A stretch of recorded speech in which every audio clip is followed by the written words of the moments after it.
Hey, I'm Father Roderick, and we need to talk a bit more about The Bad Batch. In this video, I'm going to tell you why Disney greenlit this new animated Star Wars series, and why there are some risks involved in this decision. Is The Bad Batch a bad idea? We were all surprised by the announcement of a new animated series on Disney Plus based on the characters of the Bad Batch, a group of clone soldiers with unique genetic abilities that we first met in the last season of the Clone Wars. Why make the announcement now? Why another series based on Clone Wars characters in a familiar part of the timeline instead of something new? A different part of the galaxy, a different era of Star Wars history. I have some ideas. Originally, Lucasfilm had planned to launch Star Wars The High Republic later this year.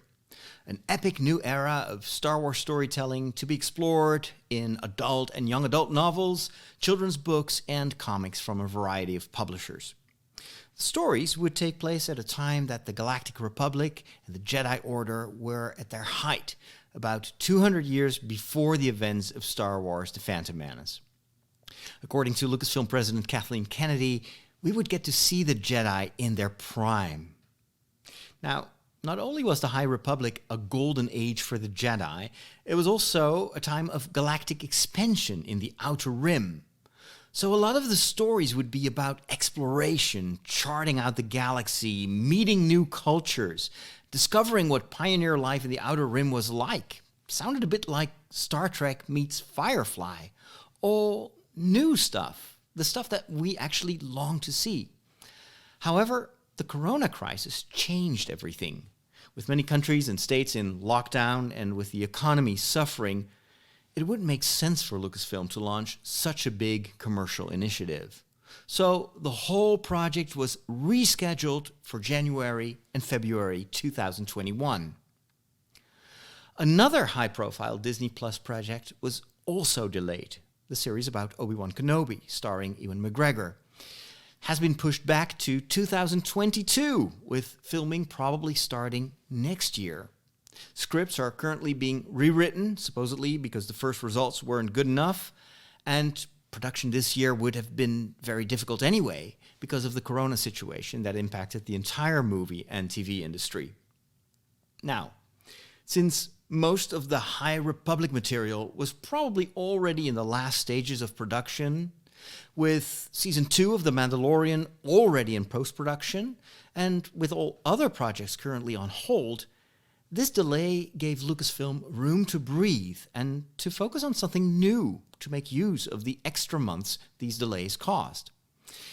Instead of a whole new series that would require extensive pre-production, visual design, and research, it is a much faster and cheaper option to build on something that is already there. Think about it. A number of storylines probably already existed in some form, since The Bad Batch is something George Lucas came up with even before Disney took over Star Wars. The animation crews, the writers, the software, the workflow, and the costs are all well-known factors for Disney. So it's a very safe and predictable project, which is something you want in uncertain times. Now, we're talking animation, which is probably much easier to produce in times of social distancing than live-action material. And then a lot of the character models, animation, and artwork can be used from the last season of the Clone Wars, which could save a considerable amount of money. And last but not least, there is a large instant audience for these new stories. The last season of the Clone Wars was a big hit, and as long as they continue in the same vein, it is a pretty safe bet that the fans are going to like The Bad Batch as well. However, there is a downside to playing it safe. Star Wars fatigue. Disney has deliberately stopped churning out theatrical Star Wars movies for a reason. Too much of a good thing can still be too much. If The Bad Batch rehashes the same story beats as the Clone Wars and features the same cameos we've seen in other series like Darth Maul, Vader, or Ahsoka Tano, it may start to wear on the fans. I personally really hope that the storylines will be fresh and surprising instead of playing it safe. And I hope this will be a one-season standalone production. It is time for Lucasfilm to give us something new, to take risks. Don't make decisions based on financial predictability and proven formats. That's 3PO speaking.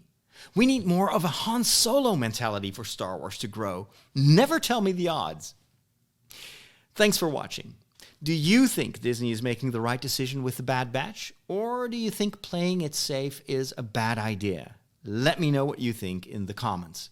Subscribe to the channel and hit the bell button so you get notified when I post my next video. And go to patreon.com/FatherRoderick to find out how you can help me. Thanks for watching. May the Force be with you.